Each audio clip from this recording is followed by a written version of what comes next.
আসসালামু আলাইকুম, welcome to my video. তো আপনাদের আজকে শেয়ার করবো আমি একদিনে কী কী খেলাম, অর্থাৎ what I it in a day. তো প্রথমে আমি নাস্তা করে নিয়েছি পরোটা, আলু ভাজি আর ডিম ভাজি দিয়ে, তারপরে চিপসটা খেয়েছি। একটু পর আমি প্রাইভেটে গিয়েছিলাম, আসার সময় এই সিঙ্গারাগুলো এনেছি, এগুলো খুবই মজাদার এবং আমাদের এখানে জনপ্রিয় একটি সিঙ্গারা হচ্ছে এই দোকানের সিঙ্গারা। তো এগুলো খুবই মজাদার, এগুলো ভাগেও পাওয়া যায় না গেলে। যাই হোক, আমি আমার ভিডিওতে ফিরি। তারপর এগুলো আমি বসে বসে খেয়ে নিয়েছিলাম। কেউ ভাববে না আমাদের ঘরে কাপ পিরিচ নেই, আসলে আছে, কিন্তু আমি তো অলস। তারপর খেয়েছি এটা, এটার নাম এক্স্যাক্টলি কি আমার মনে পড়তেছে না। তো আচ্ছা, খেয়েছি এটা। তো এটা কোনোভাবে আমার হাতে আসতেছিল না, তারপর অনেক টেনে হিচড়ে এটাকে নিয়ে আনলাম আমার হাতে, তারপর একটু খেয়ে নিলাম।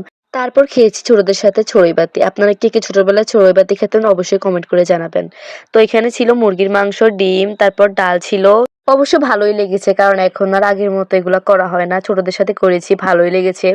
তো দুপুরে একটু রেস্ট করে বেরিয়ে পড়লাম ফুচকা খেতে। তো যেহেতু বিকাল বেলা ছিল, ফুচকার দোকানও খোলা থাকে তখন, তো আমরা গেলাম, গিয়ে খেলাম, ভালোই লেগেছে। আর তোমরা যারা আমার চ্যানেলে নতুন তারা অবশ্যই আমার চ্যানেলটা সাবস্ক্রাইব করবা এবং পাশে থাকবা। বাসায় আসার সময় এই রোলটা নিয়েছি, এটা খুবই মজাদার, এটা খেতে খুবই ভালো লেগেছে। তারপর খেয়েছি এই স্পিডটা আমি ছোটবেলা থেকে অনেক পছন্দ করি। তোমরা কারা কারা এই স্পিডটা পছন্দ করো তোমরা অবশ্যই কমেন্ট করে জানাবা আমাকে। তো আমাদের বাসায় ওইদিন ছোট ছোট কিছু কাজিন ছিল, ওদের জন্য এনেছি এই চিপস চকলেটস গুলা। সাথে আমিও একটু একটু খেয়েছি, আমি কেন খাবো না, আমি তো খাইতে হবে।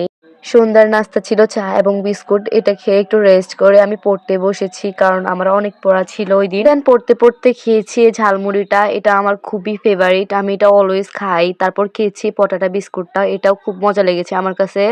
তারপর ডিনারে ছিল এই নুডলস আর ডিমটা, এটাই খেয়েছি, কারণ আমার রাতে ভাত খেতে তেমন একটা ভালো লাগে না, এমন শীত পড়তেছিল। আর হচ্ছে আমি দিনের বেলা অনেকটাই খেয়েছি বেশি, তো আমার পেটে কোনো জায়গা ছিল না যে আমি ওই ভাত খাবো। তো এই ছিল আমার আজকের ভিডিও। তোমরা যারা ভিডিওটা দেখতেছো তারা অবশ্যই একটা লাইক দিয়ে দিবা এবং একটা শেয়ার করে দিবা, এবং মাস্ট বি একটা কমেন্ট করে জানাবা ভিডিওটি কেমন লেগেছে, তোমরা কি আরো ভিডিও চাও কিনা। তো খোদা হাফেজ, ভালো থাকবেন সবাই।